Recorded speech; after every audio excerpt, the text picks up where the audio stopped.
You are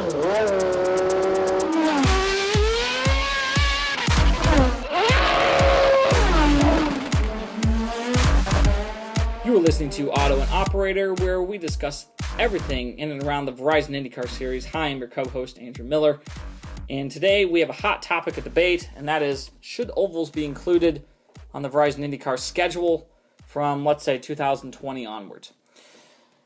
After the Texas disaster, which my co-host Derek did a great job recapping a few days ago, we have to discuss the validity of the oval track configuration. And really, the Texas disaster fueled my fire because I've never been a huge fan of oval racing. In fact, I've been coming around to it, but, you know, the Texas race highlighted everything I don't like about it and everything that I remember during the years of the IRL, it was just kind of chaos at times, right? Either that or, you know, cars were just side by side going full throttle and there really wasn't a whole lot of excitement to it in that end. So let's back up a little bit.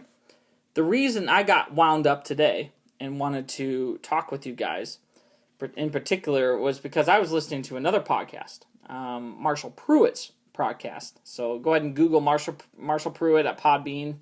I believe it was episode 166. He may have added additional ones since I listened. So look for episode 166. He recapped the Texas weekend with Robin Miller, another IndyCar reporter for Racer Magazine. And they admitted during the podcast that they were grumbling old men. And that's genuinely what it sounded like. There was zero positivity. It was pure negativity. You know, they discussed how ovals were a part of IndyCar's heritage and how they really needed or thought ovals should stay on the schedule. But they honestly didn't know how the future would play out in terms of they have no idea how these teams are going to continue participating in the Verizon IndyCar series if there's races where they're trashing one or two chassis, you know, and then they went on to discuss how little prize money, how little income there is from the series at all, especially during the season itself. You know, my solution is not simple either. You know, obviously I'm not a fool in thinking I have all the answers, you know.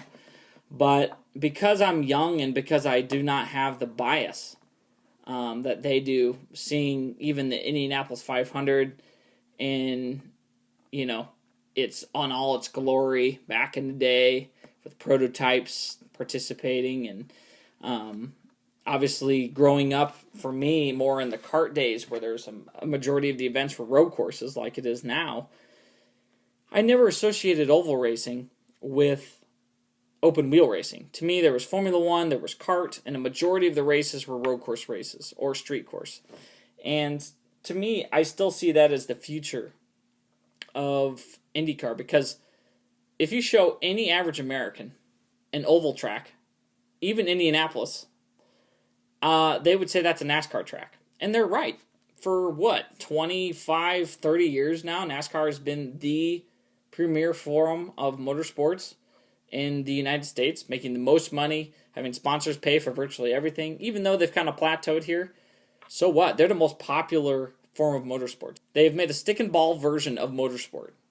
And fine, high fives to them for that. They've put a track inside a stadium. Brilliant. You know, IMS obviously did that too.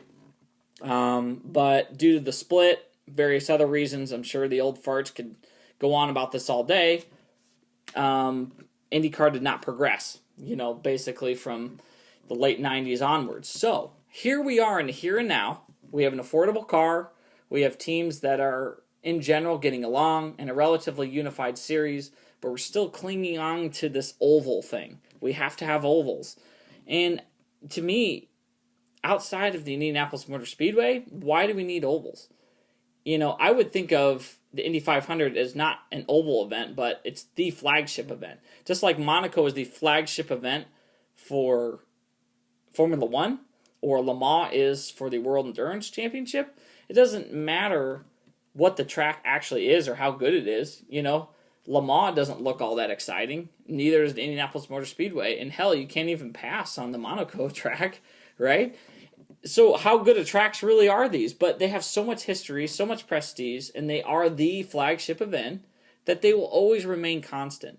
So I encourage you to not think about the Indy 500 as an oval race or a super speedway race, and think about it as this is a flagship event that IndyCar needs, because almost 300,000 people show up every single year, and people actually pay to televise it.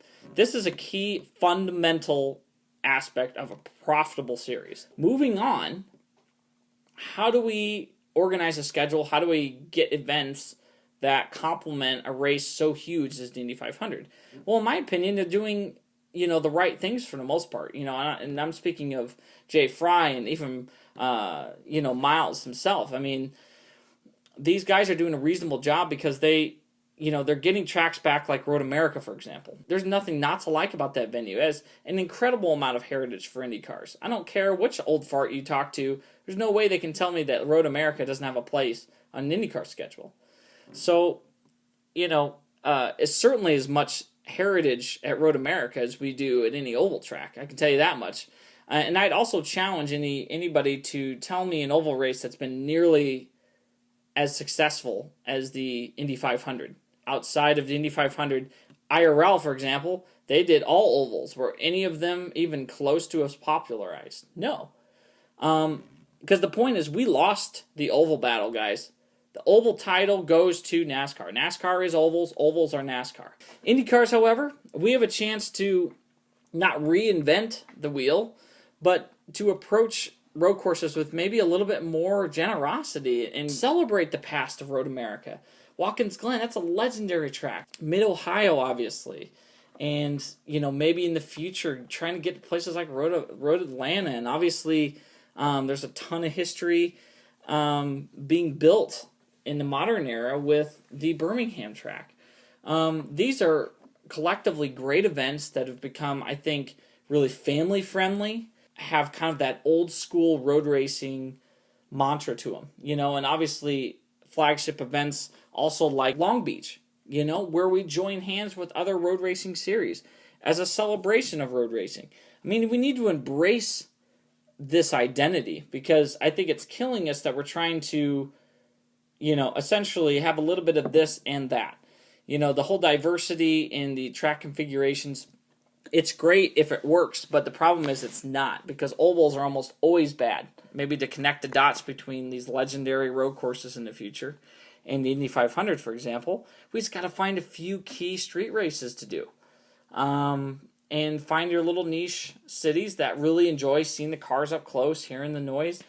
At the end of the day, we can't aim to surpass NASCAR. We can only attempt to build a series that's profitable for maybe 10 car owners, and, ultimately 20 drivers to compete in. And it will be a niche series. I would honestly compare us to the WRC in Europe, where it's got a really distinct following and a really local following. Like, maybe people don't follow the whole series as much, but they really support one event a year. Well, who cares? Find a bunch of one-off events around the U.S. that people celebrate road racing.